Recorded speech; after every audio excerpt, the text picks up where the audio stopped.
Les amis, bonjour, j'espère que vous allez bien et que tout se passe pour le mieux pour vous. Alors les gars, sachez un truc, j'étais à deux doigts. Vous êtes passés à ça, certains le regretteront, à ça d'un débrief dans lequel je fais un pressing sur certains joueurs, je les aurais mordus dans le débrief. Je ne citerai pas de nom parce que ça, c'est, j'ai envie de dire, dans une timeline, dans un monde parallèle, si le Real n'avait pas, en première mi-temps égalisé, mené au score et fait la deuxième période qu'ils ont fait.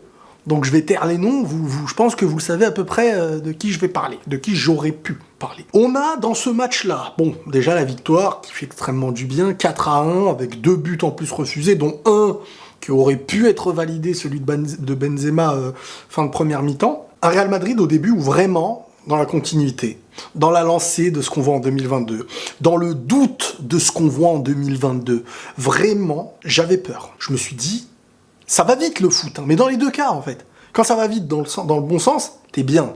Mais quand ça va vite dans le sens inverse, t'es pas bien.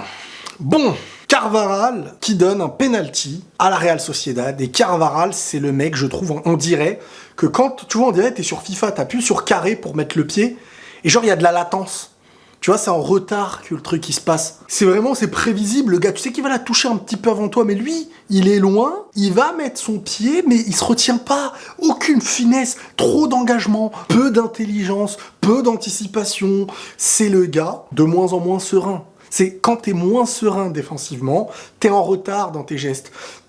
Tu mets un excès d'engagement. Et Carvajal, on le connaît, c'est un mec un peu vif, enfin c'est un petit pit quoi le mec. Et il est dans l'engagement, il est pressé de te prendre la balle des fois, au point de faire des fautes, de pousser brutalement et tout. Cet engagement qui avant était juste par rapport à peut-être une meilleure hygiène de vie par le passé, un âge en étant plus jeune et tout.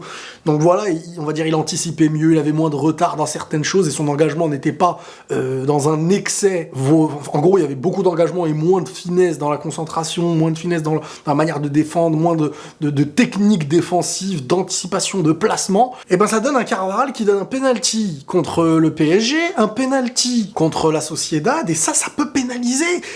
J'ai envie de dire, ça peut pénaliser, mais fort même. Parce que la Sociedad n'a rien montré dans son match. T'as quand même passé presque une mi-temps entière à courir derrière un score, et eux, ils ont passé... ils se sont dit, on défend, on essaye de tenir. Sauf que... eux, ils ont le droit, hein, parce que bon, ils mènent au score, c'est avant. Moi, l'équipe qui mène au score et qui défend, on peut pas lui en vouloir de défendre. Hein. Moi, ce qui me dérange, c'est quand tu ne proposes vraiment rien, que tu défends comme un fou tout le match, dès l'engagement, mais encore, même ça, tu te dis, si les 1 point sont meilleurs pour eux, tu peux pas leur en vouloir. Donc moi, ce qui m'énervait, et j'en voulais surtout au Real Madrid. C'est au Real Madrid que j'en voulais, en fait. Parce que le Real Madrid était dans la continuité d'un visage. Moi, ce que je prends en compte, c'est aussi ce qu'il y a eu avant, quand je juge le début de ce match-là, pour tous ceux qui disent, bon, t'as vu, en fin de compte, oui, c'est vrai que dans ce match-là, si les semaines d'avant, en 2022, j'avais eu un bon Real Madrid, ce match-là, je ne le jugerais pas de la même manière, surtout pas le début quand le Real était mené au score. Et ça, c'est important à savoir, les gars. Donc, ce Real Madrid, que je juge en début de match comme étant, pour moi, très enfin, il y a des passes habituelles qui passent, et là, elles ne passent pas.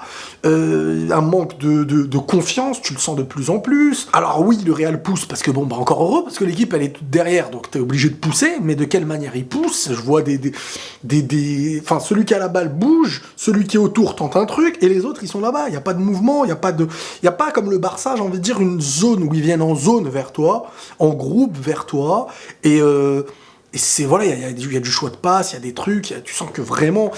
Bref, c'était pas cohérent, et tu te demandais, mais de quelle manière ils vont déstabiliser le bloc défensif? L'option qui est venue, elle vient de Camavinga. Camavinga, on va parler de son match, qui te lâche un boulet de canon pied gauche, ça m'a rappelé les frappes à la Clarence Seedorf. Personne ne l'attendait. Il fallait qu'il marque le coup sur ce match. Camavinga, c'est le genre de joueur qui est imprévisible.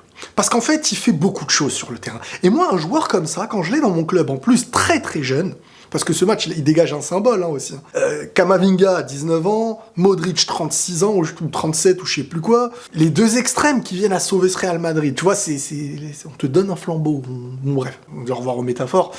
Mais ce que je veux dire, c'est que Camavinga, un jeune comme ça dans ton équipe, qui a vraiment un bon potentiel, il faut lui donner la chance de grandir au Real Madrid. Il faut pas le mettre de côté, et vas-y de temps en temps. Non, non, non, non, non, non, c'est l'erreur à ne pas faire. Des jeunes comme ça, regardez le bien qu'il fait dans ce match-là. Il est au milieu, il bouge partout.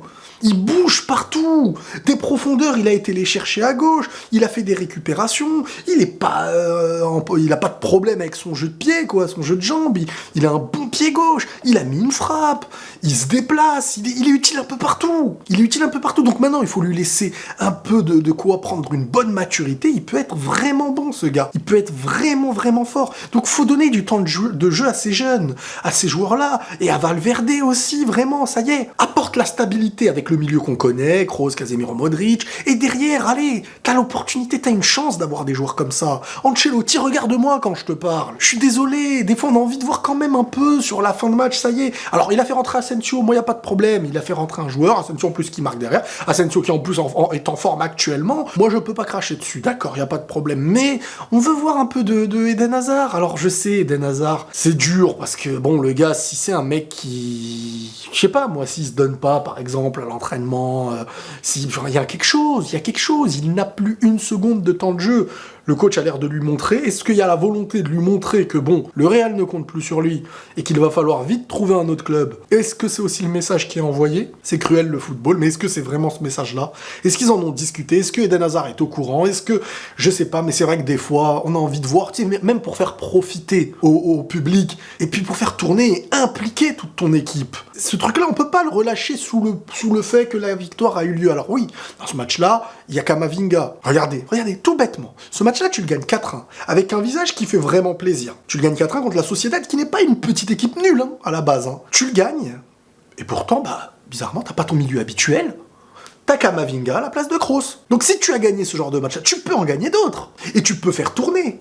Et quand tu mettras ta vraie team, elle sera meilleure, parce que plus fraîche, et puis tu montres des visages différents. Tu gagnes de manière différente, la stratégie est différente. La manière de jouer au foot n'est pas toujours prévisible avec le même système à chaque fois. Donc t'apportes des nouveaux systèmes, t'impliques plus de joueurs, donc c'est bénef. Donc regardez, Camavinga il a joué, regardez, très bon match, une grosse victoire, un visage sérieux, un but important. Bon, maintenant on va parler de Modric. Son but, c'est une dinguerie. Il se met sur son gauche, et franchement... c'est pas moins fort que ce qu'il peut faire de son pied droit, sa frappe du gauche. Hein. Parce que les droitiers vont comprendre ce que je vais dire. Il y a des frappes, quand t'es droitier, ta frappe du gauche, elle part pas de la même manière que ta frappe du droit. La frappe du gauche, le pied, en fait, il est plus lancé, et t'as plus de chances de mettre une frappe du gauche qui va faire un effet flottant bizarrement que ta frappe du droit.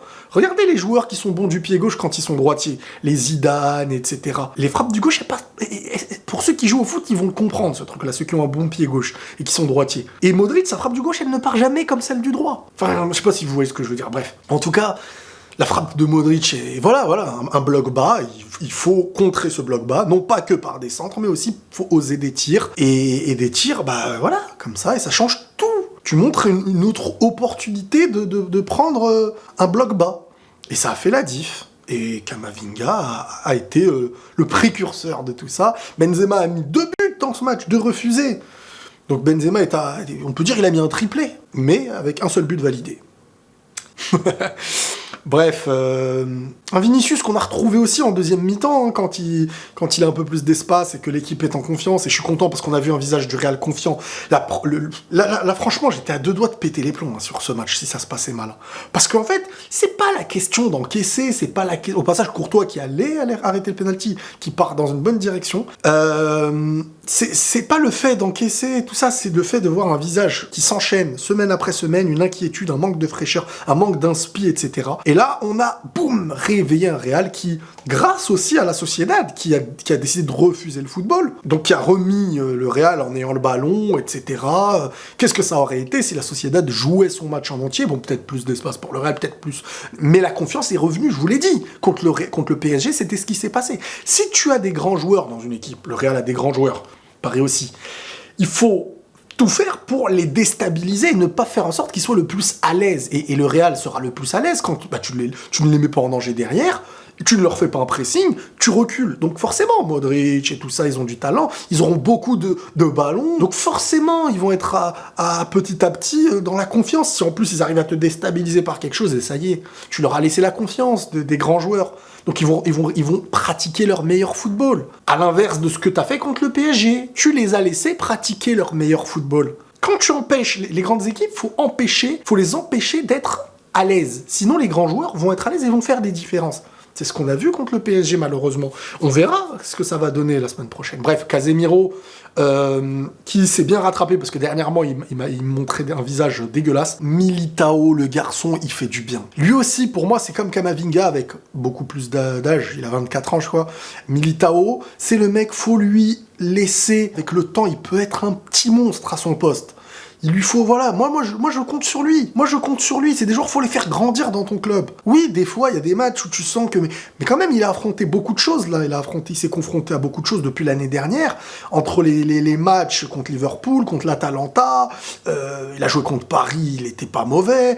Enfin, la défense n'est pas le point faible de ce Real Madrid. Hein. Pour moi, la défense n'est pas le point faible. Alors on aurait aimé, c'est sûr, avoir un Hakimi, mais je pense qu'à l'avenir, il risque de revenir Hakimi. C'est que mon idée.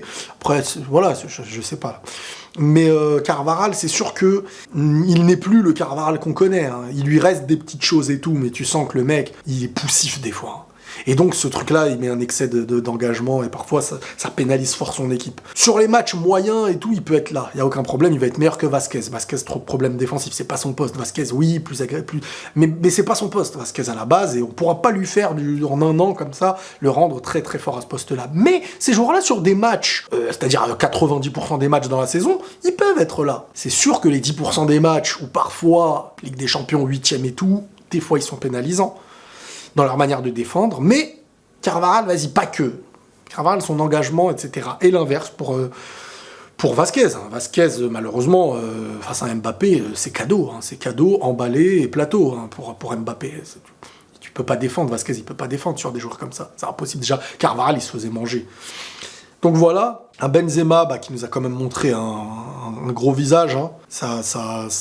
Vraiment, ce match sert à retrouver une confiance, à retrouver une véritable confiance. Et si tu n'avais pas eu ce match et ce retournement de situation qui fait du bien au football, ces trucs-là, des 2 buts, des 3 buts en quelques minutes, ça chamboule tout et ça remet les choses dans l'ordre.